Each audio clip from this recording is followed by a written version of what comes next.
بسم اللہ الرحمن الرحیم الحمد للہ رب العالمین اللہم صلی علی سیدنا و شفیعنا و نبینا و حبیبنا و مولانا محمد وبارک وسلم تسلیما کثیرا کثیرا سبحانک لا علم لنا الا ما علمتنا انک انت العلیم الحکیم رب اشرح لی صدری ویسر لی امری واحلل عقدۃ من لسانی یفقہوا قولی۔ محترم ماؤں بہنوں، اللہ نے یہ زندگی بہت مختصر عطا فرمائی ہے اور ہم سارے کے سارے دھیرے دھیرے اپنی اپنی قبروں کی طرف بڑھ رہے ہیں۔ ہماری منزل، ہمارا ٹھکانہ، ہماری زندگی کے بعد کی قیام گاہ وہ قبر ہے۔ دنیا میں آدمی مختصر زندگی لے کر آیا ہے، کسی کی زندگی 60 سال 70 سال، کسی کی کچھ زیادہ اور کسی کی کچھ کم، لیکن قبر کی زندگی یہ ہمیشہ کی زندگی ہے۔ یعنی جب ہمارا انتقال ہوگا اور ہم قبر کے گڑھے میں منتقل ہوں گے تو قیامت تک قبر کے گڑھے میں پڑے رہنا پڑے گا۔ اور جو پہلا آدمی دنیا سے گیا، آدم علیہ السلام کے دنیا میں آنے کے بعد، وہ آج تک قبر میں ہے، قیامت تک قبر میں رہے گا، اور پتہ نہیں یہ کتنے ہزار سال ہوں گے کہ ہم کو قبر میں رہنا پڑے گا۔ ذرا عقل کی اور سوچنے کی بات یہ ہے، ایک زندگی آدمی 60-70 سال کی گزارتا ہے، کچھ زیادہ کچھ کم، اس کے لیے بڑے جتن کرتا ہے، مکان بناتا ہے،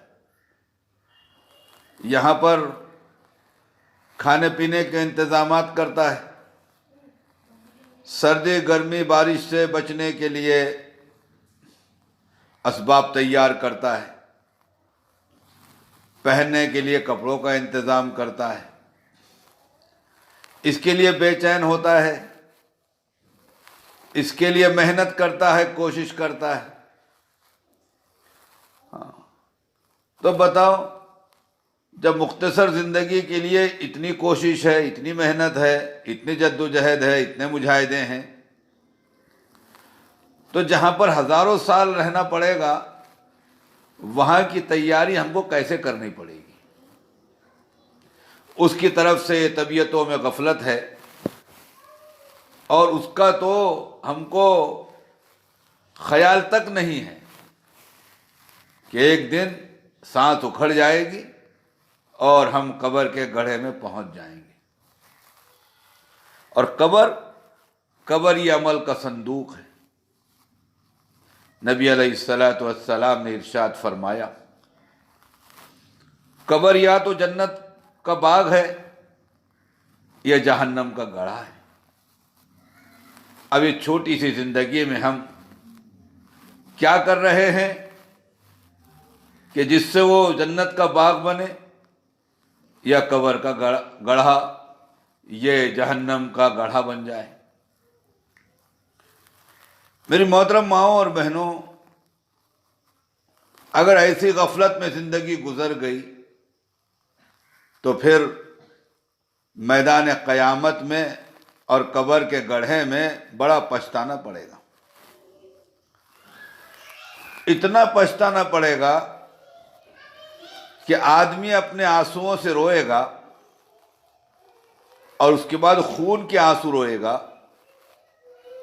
پیپ کے آنسو روئے گا، لیکن اس کا رونا سارا بیکار جائے گا۔ پھر یہ اللہ کو پکارے گا، اللہ اللہ اللہ، لیکن اللہ تعالیٰ اس کی طرف نظر التفات بھی نہیں فرمائیں گے، یعنی دیکھیں گے بھی نہیں۔ میری محترم ماؤں اور بہنوں، دنیا سے جانے والے جو لوگ قبر میں پڑے ہوئے ہیں، اگر ان سے ہم پوچھیں اے قبر والو، تم کو دنیا میں دوبارہ زندگی دے دی جائے تو تم کیا کرو گے؟ ایسا ممکن نہیں ہے، لیکن پھر بھی سوچو کہ اگر قبر والوں سے کہا جائے کہ تم کو دوبارہ دنیا میں بھیج دیا جائے تو کیا کرو گے، اور یہ اللہ ہماری آواز ان تک پہنچا دے اور وہ ہم کو جواب میں کہے تو کیا کہیں گے؟ یہی تو کہیں گے کہ ہم کو جو زندگی ملے گی، ہم ایک لمحہ بھی اللہ کی نافرمانی نہیں کریں گے، کوئی عمل سنت کے خلاف نہیں کریں گے، جسم کے کسی عضو کو شریعت کے خلاف استعمال نہیں کریں گے۔ جب مرنے والے اس بات کی تمنا کر رہے ہیں تو اللہ تبارک و تعالیٰ نے ہم کو زندگی عطا فرمائی، ہم تو کر سکتے ہیں، ہم تو اس تعلق سے سوچ سکتے ہیں، ہم تو اپنی آخرت کی فکر کر سکتے ہیں۔ میری محترم ماؤں اور بہنوں، یہ مختصر چھوٹی سی عمر کو ایسی بناؤ اور ایسی گزارو کہ آخرت بن جائے، اور اصل آخرت ہے۔ اس کے لیے کیا کرنا پڑے گا؟ کوئی ایسی بھاری مشقت کا نام دین نہیں ہے جس پہ ہم کر نہ سکے، جس پر ہم چل نہ سکے۔ خود نبی علیہ الصلوۃ والسلام ارشاد فرما رہے ہیں، خلاصہ اور مفہوم اس کا یہ ہے کہ دین تو بہت آسان ہے، اس پہ چلنا کوئی مشکل نہیں ہے۔ دین پہ چلنے کے لیے ہم کو دین کا ماحول بنانا پڑے گا۔ یہ دعوت کی مبارک محنت یہ دین کا ماحول بنانے کے لیے ہے، اور اس دین کا ماحول بنانے کے لیے صرف مردوں کی ذمہ داری نہیں ہے، اس میں گھروں کی خواتین بھی ذمہ دار ہے۔ ہم اور آپ سب مل کر اس ماحول کو بنائیں۔ ایک ذمہ داری مردوں کی ہے کہ وہ سارے عالم میں دین کی محنت کرتے ہیں، ایک ذمہ داری مستورات کی ہے جو گھر میں چار دیواری کے اندر رہ کر سارے عالم میں، ساری دنیا میں کام کر سکتی ہے۔ ہمارے سامنے اس ضمن میں حضرت عمر رضی اللہ تعالی عنہ کا مشہور واقعہ ہے۔ کفار مکہ مشورہ کر رہے ہیں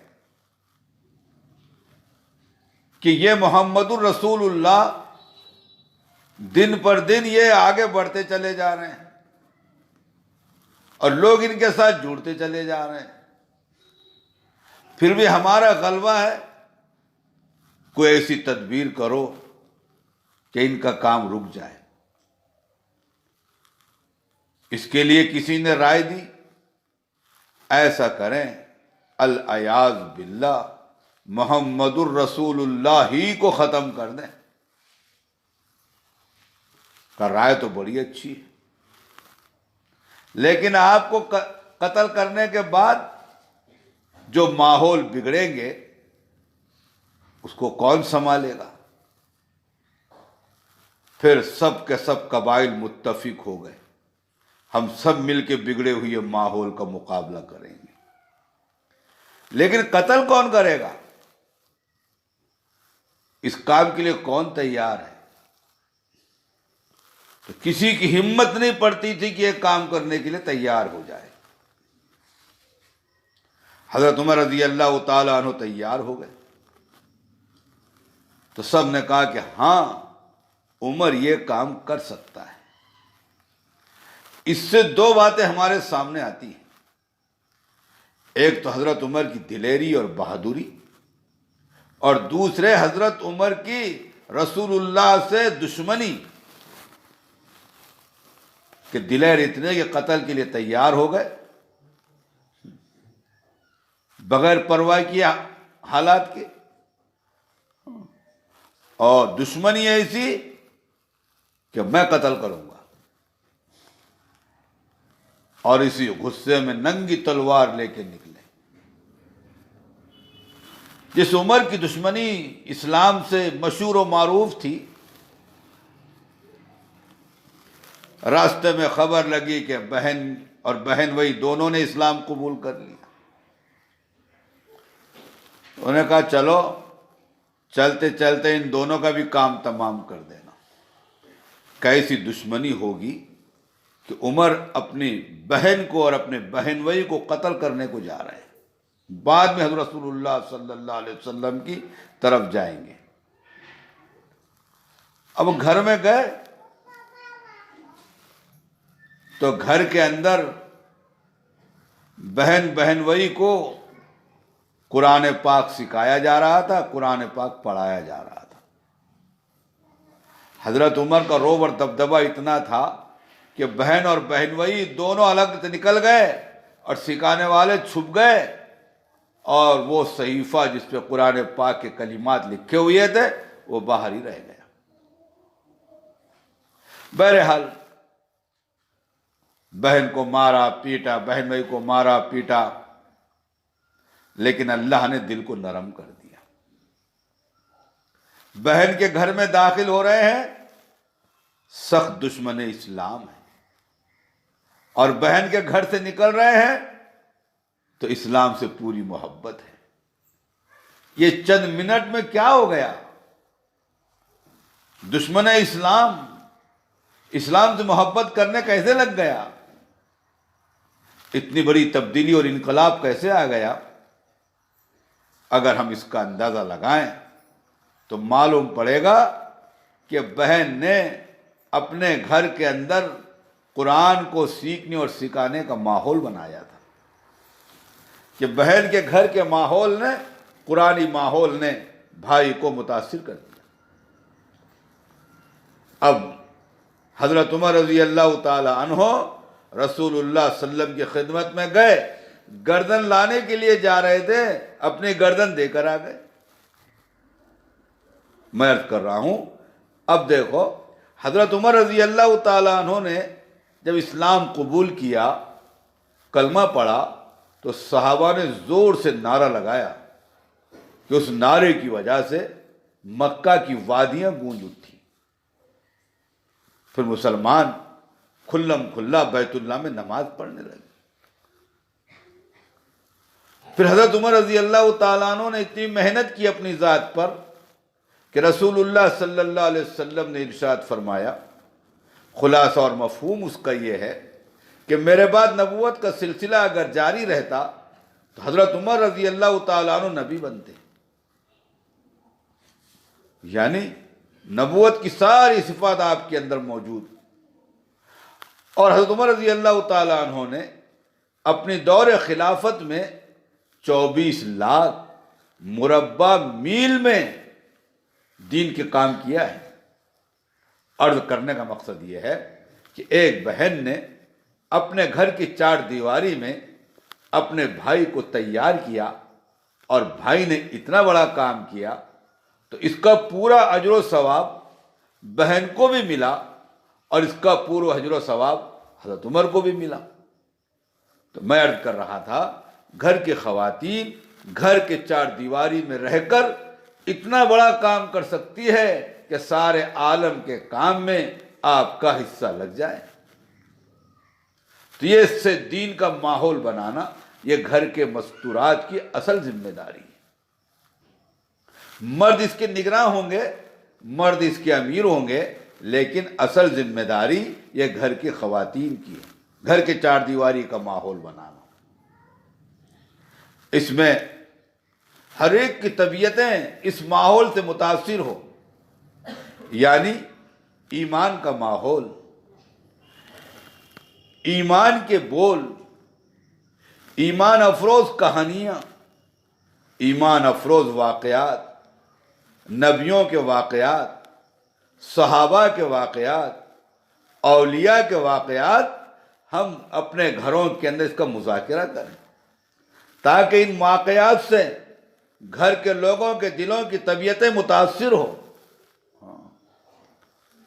اس لیے کہتے ہیں اپنے بچوں کو چیزوں سے مت ڈراؤ، اللہ کے غیر سے مت ڈراؤ، ان کے دل کمزور ہو جائیں گے، پھر یہ رات کے اندھیرے سے ڈریں گے، پھر یہ بھوت پلیت سے ڈریں گے۔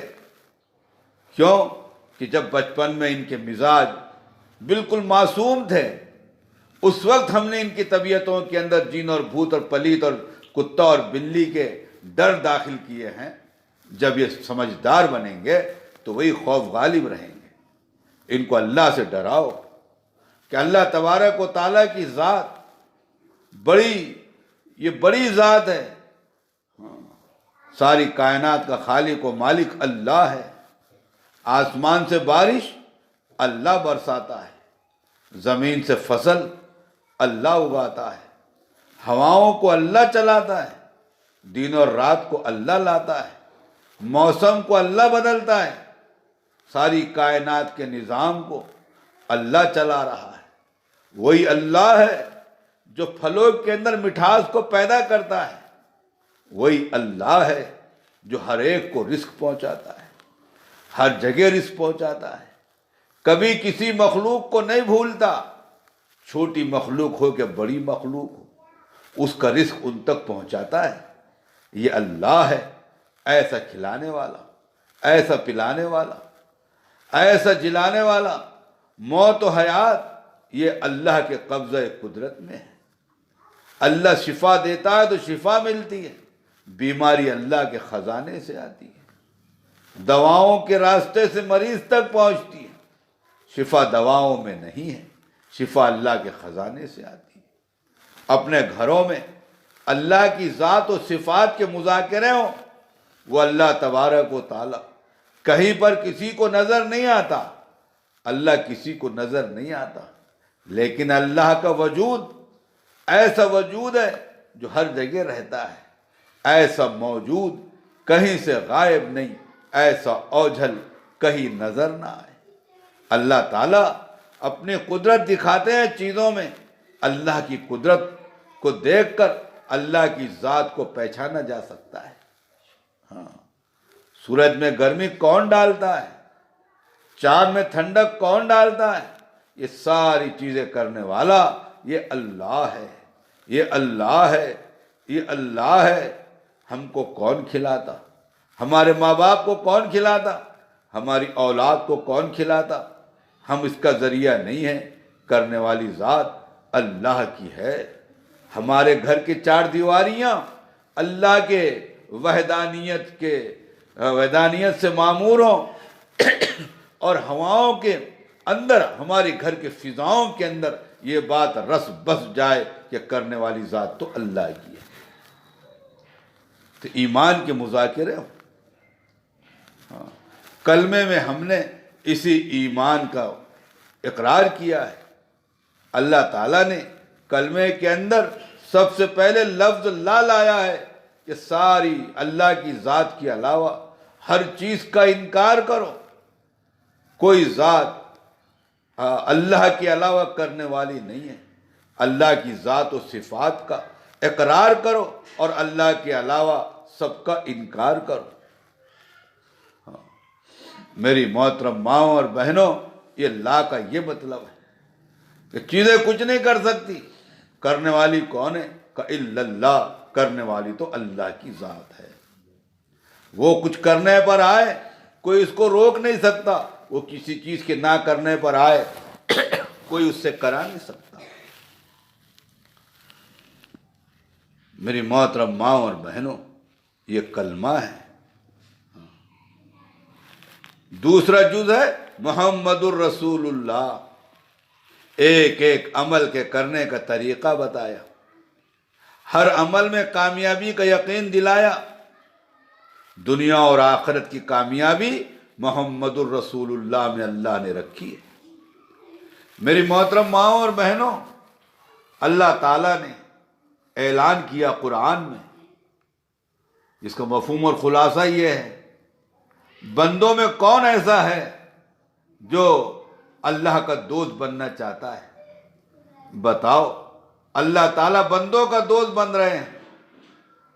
برابری والوں سے دوستی کی جاتی ہے، برابری والوں سے دوستی کی جاتی ہے، مالداروں کی دوستی مالداروں سے، آفیسر کی دوستی آفیسر سے، لیڈروں کی دوستی لیڈروں سے۔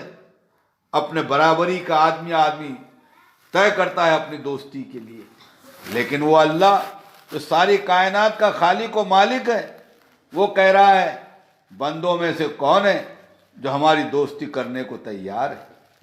اور اللہ تبارک و تعالیٰ نے اس کے لیے کوئی لمبی شرط نہیں لگائی، دوستی کی ایک ہی شرط لگائی، اور وہ شرط کیا ہے؟ محمد الرسول اللہ۔ تم اس کا اتباع کر کے آؤ، محمد الرسول اللہ کا۔ اگر تم نے اتباع کا حق ادا کر دیا تو اللہ تعالیٰ تم کو دوست بنا دے گا۔ اتباع کیا ہے؟ ہم جتنے جائز ضرورتوں میں جیتے ہیں وہ ساری ضرورتوں کو نبی علیہ الصلاۃ والسلام کے طریقے پر پورا کرنا۔ دنیا میں سارے انسان و جانور یہ کھاتے ہیں، لیکن جانوروں کے اور انسانوں کے کھانے میں فرق ہے۔ جانوروں کے کھانے میں تمیز نہیں، اور انسانوں کے کھانوں میں تمیز ہوتی ہے۔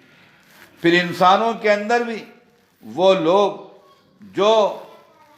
جو مسلمان ہیں اور جو مسلمان نہیں ہیں، ان کے کھانوں میں فرق ہوتا ہے کہ مسلمان کھائے گا رسول اللہ صلی اللہ علیہ وسلم کے طریقوں پر، اور غیر مسلم کے کھانے کا کوئی طریقہ نہیں۔ بس یہ فرق ہے کہ یہ رسول اللہ کے غلام ہیں، ہر عمل میں نبی علیہ السلام کے طریقے کے پابند ہیں، اور غیر اس کے پابند نہیں۔ ہر عمل میں، سونے میں، کھانے میں، پینے میں، اس میں دو فائدے ہم کو ملیں گے۔ آخرت کا اصل فائدہ یہ ملے گا کہ یہ عمل ہمارا نیکی بنے گا اور کل میدان ترازو میں تلے گا، اور دوسرا دنیا کے اندر بھی اللہ تعالیٰ اس کے نفع ظاہر کریں گے۔ سنت میں دنیا کی بھی نفع ہے، آخرت کی بھی نفع ہے۔ جیسے مسواک میں آخرت کا نفع کیا ہے؟ مرتے وقت کلمہ نصیب ہوتا ہے، اور دنیا کا فائدہ کیا ہے؟ یہ بلغم کو دور کرتا ہے، یہ منہ کی بدبو کو ختم کرتا ہے، یہ آنکھوں کی بینائی کو تیز کرتا ہے۔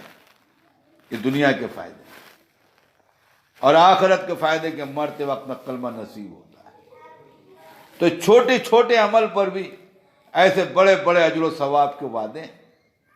فرمایا کوئی آدمی اپنے گھر سے نکلتا ہے کسی کام کے لیے، کسی ضرورت کے لیے، کسی مسئلے میں، اب گھر کے باہر نکل رہا ہے تو گھر والوں کو سلام کرے، اور نکلتے نکلتے یہ کہے بسم اللہ توکلت علی اللہ لا حول ولا قوت الا باللہ فی امان اللہ۔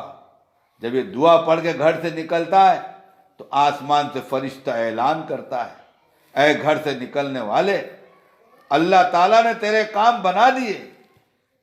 اب اللہ کی مدد کے ساتھ یہ اپنے کاموں کو کرنے کے لیے جا رہا ہے۔ میری محترم ماؤں اور بہنوں، ایک ایک سنت عمل کو معلوم کر کے اس پر چلنے سے ہمارا عمل دین بن جائے گا۔ ہر عمل کے کرنے کا طریقہ رسول اللہ صلی اللہ علیہ وسلم نے ارشاد فرمایا۔ پانی پینے کا، رات میں سونے کا، صبح جاگنے کا، پیشاب پخانے کا، کھانے پینے کا، سارے طریقوں پہ رہنمائی فرمائی۔ اسی طریقے سے ہمارے گھروں میں کوئی بچہ، کوئی بوڑھا، کوئی چھوٹا، کوئی بڑا، کوئی مرد، کوئی خاتون ایسی نہ بچے جو کہ کسی عمل کو رسول اللہ صلی اللہ علیہ وسلم کے طریقے کے خلاف کرے۔ مسلمان کے گھر میں کوئی کھڑے ہو کے پانی نہ پیے، مسلمان کے گھر میں کوئی کھلا سر کھانا نہ کھائے، مسلمان کے گھر میں بچہ بھی سیدھے ہاتھ سے کھانا کھائے، بسم اللہ بول کے کھانا کھائے۔ اسی طرح اپنے گھر کے چار دیواری میں یہ ماحول بنانا، یہ گھر کے خواتین کی ذمہ داری ہے۔ ہر ایک کے لیے اللہ نے نماز فرض کی ہے. گھر میں کوئی بے نمازی نہ ہو. مستورات گھروں کے اندر نماز پڑھیں اور چھوٹے بچوں کو اپنے ساتھ نماز پڑھائیں. ان کو مسجد میں نہ بھیجیں. یہ مسجد کے ادب و احترام کو نہیں جانتے. وہاں کھیل کود کرتے ہیں. اس سے ماں باپ گنہگار ہوتے. اس لیے بچوں کو اپنے ساتھ نماز پڑھاؤ. اور بڑے مرد جو ہے یہ مسجد میں جا کے نماز پڑھیں. نماز کسی حالت میں کسی کو کبھی بھی معاف نہیں ہے. نماز پر اللہ نے بڑے بڑے وعدوں کا ذکر فرمایا. رزق میں تنگی اگر آئی نماز کے ذریعے سے اللہ دور کر دیں گے. ہم تنگیوں کی دوری کو اسباب میں تلاش کرتے ہیں. پریشانیاں کیوں آ رہی ہیں؟ اتنا کما رہے معلوم نہیں کہاں جا رہا. یہ ببرکتیاں کیوں آ گئی؟ رزق کے اندر سے برکتیں کیوں ختم ہو گئی؟ کہ اس کی اصل وجہ یہ ہے کہ ہمارے گھر سے نماز غائب ہو گئی. نماز پڑھنا اور نماز اہتمام سے پڑھنا. حضرت شیخ نے لکھا ہے اہتمام نماز پر رزق کے برکت کے وعدے ہیں. اہتمام یعنی مرد جماعت سے نماز پڑھیں, وقت سے پہلے پہنچ جائے مسجد میں اور جماعت سے نماز پڑھیں. اور گھر کی مستورات اور خواتین یہ اول وقت میں نماز پڑھ لیں, اذان کا انتظار نہ کریں. پورا سال 12:40 پر ظہر کا وقت ہو جاتا ہے, بلکہ بعض مہینوں میں اس سے کئی پہلے ہو جاتا ہے. معلوم کر کے وقت ہوا ظہر پڑھ لی, اذان کا انتظار نہیں کرنا. شیطان بڑا گھاگ اور مکار ہے. ہم نماز پڑھنے کے لیے وضو کریں گے, کوئی ہمارے پاس بیٹھنے کے لیے آ جائے گا. ہم نماز پڑھنے کے لیے وضو کریں گے, کسی کے بیماری کی خبر ہم کو آ جائے گی. ہم نماز کے لیے وضو کریں گے, کسی کے انتقال کی خبر آ جائے گی. ہم وضو کریں گے اور کوئی ایسی مصروفیت آ جائے گی اور نماز کا وقت نکل جائے گا. فوراً نماز پڑھو. عصر کی نماز, اذان اب تو ایسا ہوتا ہے کہ بعض مرتبہ عصر کی اذان کے 5, 7, 10 منٹ پہلے وقت ہو جاتا ہے. آپ معلوم کرو, فوراً وقت ہوا نماز پڑھ لو. ہاں, مغرب کی نماز اذان کے بعد پڑھیں کہ مغرب کی اذان سے پہلے مغرب کا وقت نہیں ہوتا. لیکن عشاء کی نماز یہ بھی آپ اول وقت میں پڑھ سکتے ہیں, یہ پڑھ لو. فجر کی نماز تو یہ تو بہت پہلے سے وقت شروع ہو جاتا ہے, اذان سے بھی 10-15 منٹ پہلے وقت شروع ہو جاتا ہے. ایک عمل ہے, اس سے فارغ ہو جاؤ, اس کو اہتمام سے کرو, اس کو سیکھ کر کرو. ہاں, اس کا رکوع, اس کے سجدے, اس کا قیام, اس کا قاعدہ, اس کا جلسہ, یہ ساری سیکھنے کی چیزیں ہیں. میری محترم ماؤں اور بہنوں, اگر ہماری نماز جاندار بن گئی تو ہماری زندگی شاندار ہو جائے گی. گھر میں برکتیں نازل ہوں گی, کمائیوں میں برکتیں ہوں گی. پیسہ کم آئے گا لیکن برکت کے ساتھ آئے گا.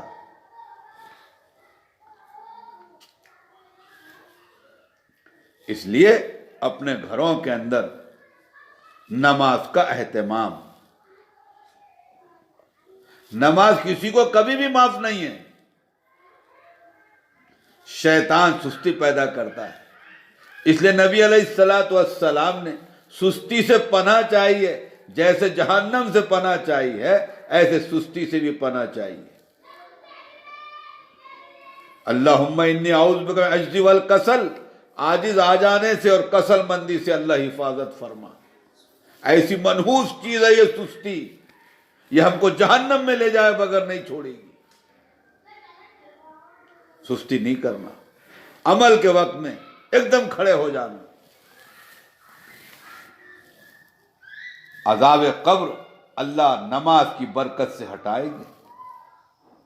وہاں کے سانپ اور وہاں کے بچھو اور وہاں کی آگ اور وہاں کے فرشتوں کی ضربیں، ہم تنہے تنہا منو مٹی میں پڑے رہیں گے، سرانے مٹی، پایتی مٹی، دائیں مٹی، بائیں مٹی، نیچے مٹی، اوپر مٹی، اور تنے تنا پڑے ہوئے ہیں، اور کوئی ہم کو سہارا دینے والا بھی نہیں۔ گھر میں سانپ نکل جائے ہم آواز دے سکتے ہیں، گھر میں آگ لگ جائے ہم آواز لگا سکتے ہیں، گھر میں بچھو نکل جائے ہم کسی کو بلا سکتے ہیں۔ لیکن دنیا کی آگ سے قبر کی آگ 70 گنا زیادہ سخت ہے، اور قبر کا بچھو خچر کے برابر ہے، یعنی گدھے سے بھی بڑا، اور قبر کا سانپ، اس کی لمبائی کا تو اللہ ہی جانتا ہے، بڑا گرجدار اس کی آواز، اور وہ باتیں کرے گا۔ ظہر کی نماز ضائع کرنے کی وجہ سے عصر تک مارے جاؤں، عصر کی نماز ضائع کرنے کی وجہ سے مغرب تک مارے جاؤں، مغرب کی نماز ضائع کرنے کی وجہ سے صبح صادق تک مارے جاؤں، اور فجر کی نماز ضائع کرنے کی وجہ سے طلوع آفتاب تک مارے جاؤں۔ ہاں، یہ کہہ کے مارے گا۔ سانپ کے مارنے پر مردہ تل ملائے گا اور بلبلائے گا تو کوئی اس کی آواز سننے والا بھی نہیں۔ نماز وہ عظیم نعمت ہے، وہ عظیم عمل ہے جو قبر کے اندر ہم کو سانپ، بچھو اور وہاں کی آگ سے بچائے گی۔ نماز کے اہتمام کی نیت کریں، توبہ اور استغفار کریں، مردوں کو اس پر کھڑے کریں، بچوں کو اپنے ساتھ نماز پڑھائیں۔ اپنے گھروں میں اگر ہم تعلیم کا عمل شروع کر دیں تو پھر اس تعلیم کی برکت سے گھروں میں مردوں میں نماز زندہ ہو جائے گی، بچوں میں نماز زندہ ہو جائے گی، عورتوں میں نماز زندہ ہو جائے گی۔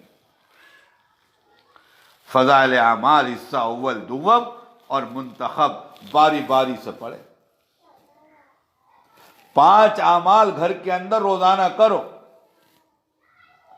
اس کی برکتیں ہم اپنے گھروں میں قیامت تک محسوس کرو گے۔ 5 اعمال، ان 5 اعمال کی برکت سے ہمارے گھر صحابہ کے گھروں کی نقل بن جائیں گے۔ سب سے پہلے کا عمل، 5 عمل، سب سے پہلا عمل یہ قرآن پاک کے سیکھنے کا اہتمام ہے۔ اب قرآن تو موت تک سیکھنا چاہیے، اور جس کو آتا اس سے سیکھنا چاہیے، چاہے عمر میں بہت چھوٹا ہو۔ ہم نے کب پڑھا تھا اور کس طرح پڑھا تھا اللہ ہی کو معلوم ہے۔ اب ماشاءاللہ خواتین بھی قرآن پاک پڑھا رہی ہیں۔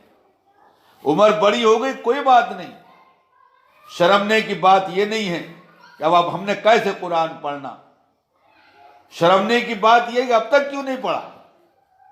موت تک اس کے لیے گنجائش ہے، اور کتنے بھی بڑی خاتون کے لیے گنجائش ہے۔ پڑھنا فرض ہے، قرآن کو دیکھ کر صحیح پڑھنا فرض ہے، اور زبانی قرآن جو یاد ہے اس کا صحیح ہونا فرض ہے، اور جتنا قرآن نماز میں پڑھا جاتا ہے اس کا صحیح ہونا فرض ہے۔ آپ جاننے والوں سے پوچھو تو صحیح، ہم قرآن صحیح پڑھتے ہیں کہ نہیں پڑھتے، ہماری نماز میں صورتیں جو ہم کو یاد ہے یہ صحیح ہے کہ نہیں ہے۔ آج کل مکاتب میں بڑی اچھی تعلیم ہو رہی ہے، ہمارے ناتی نواسی پوتا پاتی چھوٹی چھوٹی عمر کے بچے یہ جو قرآن پڑھ کے آ رہے ہیں مدرسوں سے مکاتب سے، یہ صحیح پڑھ کے آ رہے ہیں۔ دادی پوتی سے پوتے سے سیکھ سکتی ہے، اور ماں اپنی اولاد سے سیکھ سکتی ہے، لیکن قرآن پاک صحیح ہو جائے، ورنہ قرآن پاک جہنم میں لے جائے گا۔ اس کی فضیلتیں بھی آئی ہیں۔ عذاب قبر اگر ہم کو ہوگا تو سورہ تبارک الذی ظاہر ہوگی ایک شکل میں، خوبصورت شکل میں، اور عذاب کے فرشتوں سے کہے گی کہ تم اس کو عذاب نہیں دے سکتے، یہ روزانہ مجھے سونے سے پہلے پڑھا کرتا تھا۔ وہ فرشتے کہیں گے یہ تو گنہگار ہے۔ وہ صورت اللہ کے پاس جائے گی اور اللہ سے کہے گی یا اللہ، یا تو پڑھنے والے کے عذاب قبر کو دور فرما دے یا تیری کتاب سے مجھے نکال دے۔ یہ قرآن کی فضیلت آئے گا تو پڑھیں گے نا، دیکھ کر بھی پڑھ سکتے ہیں۔ قرآن کی بڑی فضیلت ہے۔ میدان محشر میں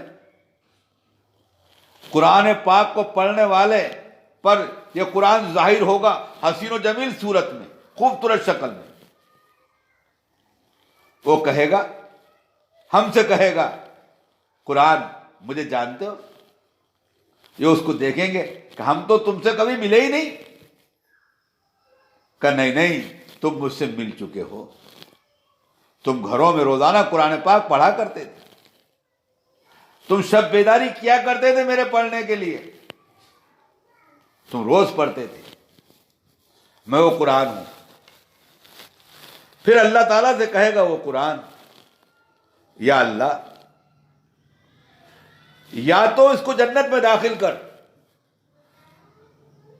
یا تو جنت میں داخل کر، یا تیرا کلام تیری کتاب سے نکال دے۔ اللہ قرآن کی سفارش قبول فرمائے گا۔ اور اگر ہم بے التفاتی کی ہوگی اور اس سے منہ پھیرا ہوگا، کوئی مر گیا تو پڑھ دیا، رمضان آئے تو پڑھ دیا،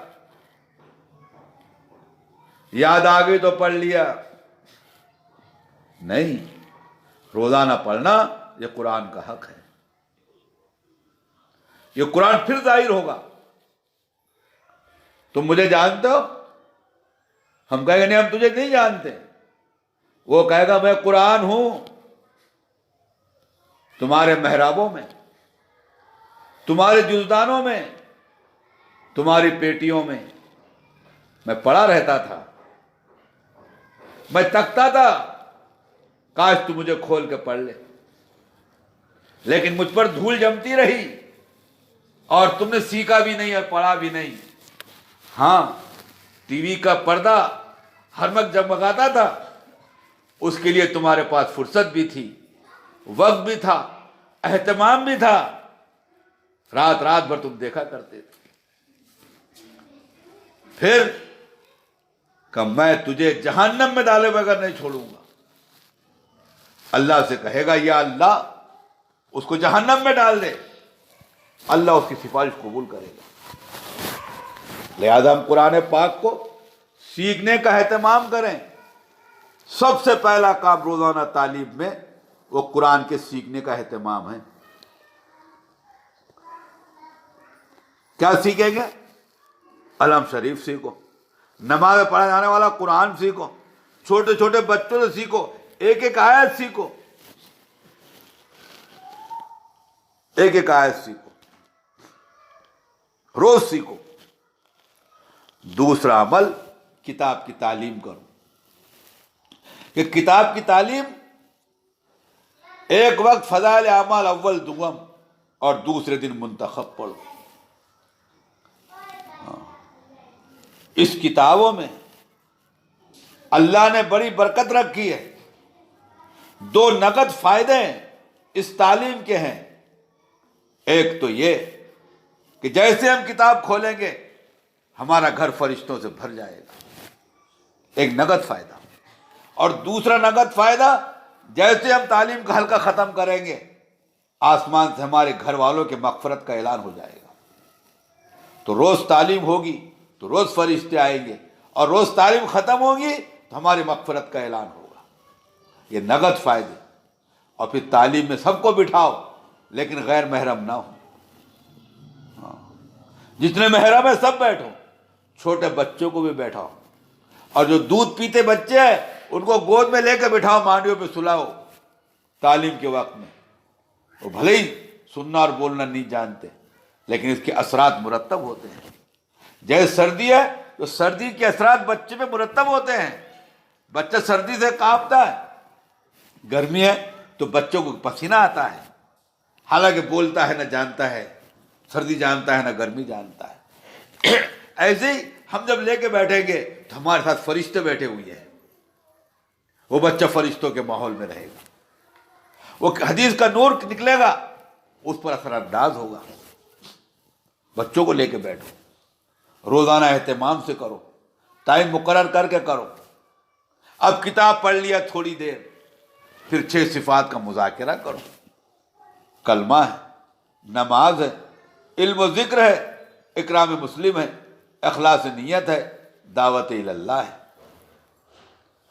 اگر ہم کو نہیں آتا تو گھر کے مردوں سے سیکھو، جو 3 روز جماعت میں جاتے ہیں، 40 دن جماعت میں جا کے آئے ہیں، ان کو 6 صفات یاد ہوگی۔ سیکھو، اگر نہیں آتے تو جاننے والوں سے سیکھو، اور روز صفات کا مذاکرہ کرو۔ کیا پیارا گھر کا ماحول ہوگا کہ گھر کے اندر یہ صفات کے مذاکرے ہو رہے ہیں۔ یہ صحابہ کے گھروں کے اعمال ہیں، وہاں آخرت کی فکر کی جاتی تھی۔ پھر صحابہ کے طرز پر جب آخری دعوت و تبلیغ دعوت و اللہ پر پہنچیں گے تو پورے گھر کے لوگوں کی تشکیل ہوگی دین کی محنت میں۔ کیا تشکیل ہوگی؟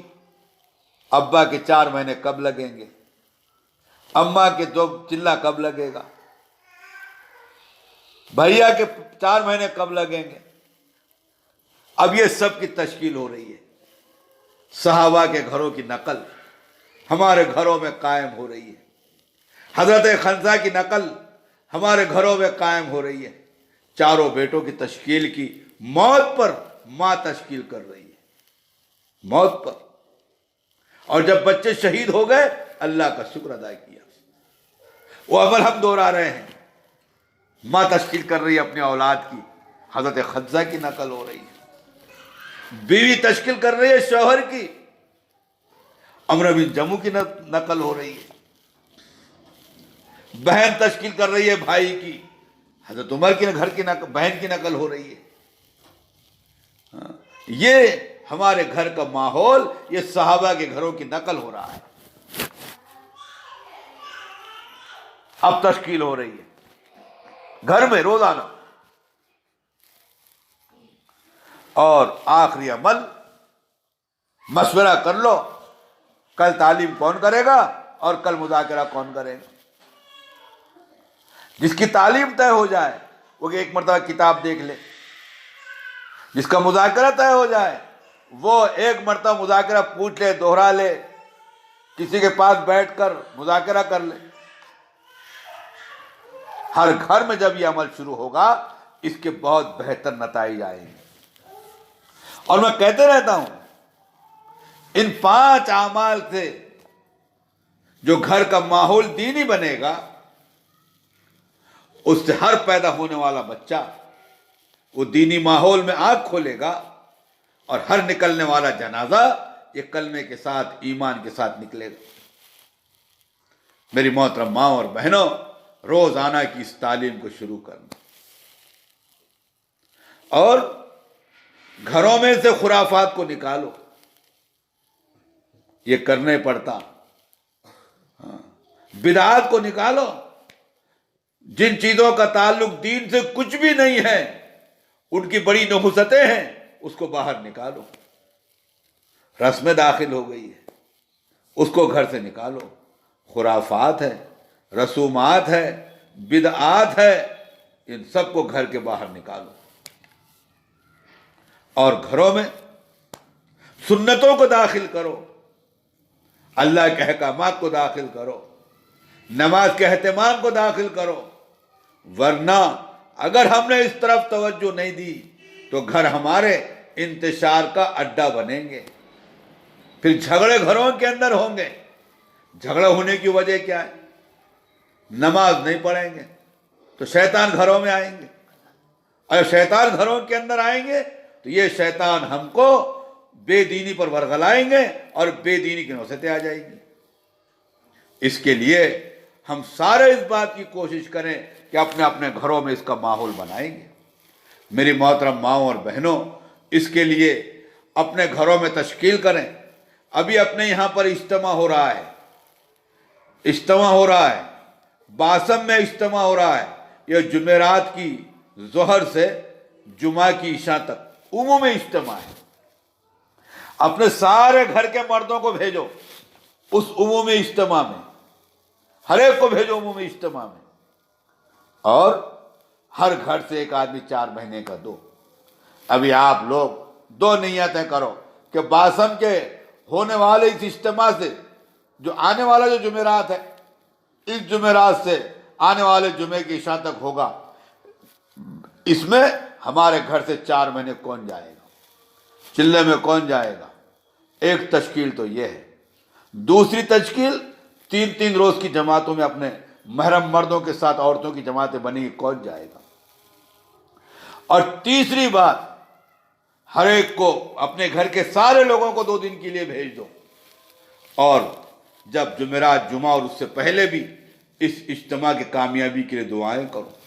اللہ اس اجتماع کی حفاظت فرمائے، بارش کے برف جانے سے اور سردی کے بڑھ جانے سے اور حالات کے بگڑ جانے سے اور طبیعتوں کے خراب ہو جانے سے اور حادثات کے ہو جانے سے، یہ ساری چیزوں سے اللہ تبارک و تعالیٰ پوری حفاظت فرمائے۔ اس کے لیے مستورات اس اجتماع کے لیے دعا بھی کریں۔ اللہ تبارک و تعالیٰ مجھے آپ کو ان باتوں پہ عمل کرنا آسان فرمائے۔ اب تشکیلیں کر لیں اور اپنے دعا کر کے نکل جائیں۔ سبحان اللہ بحمدہ۔ اذان بھی ہو رہی ہے۔ چل رہے بابا، رومال کا ہے اندر میں۔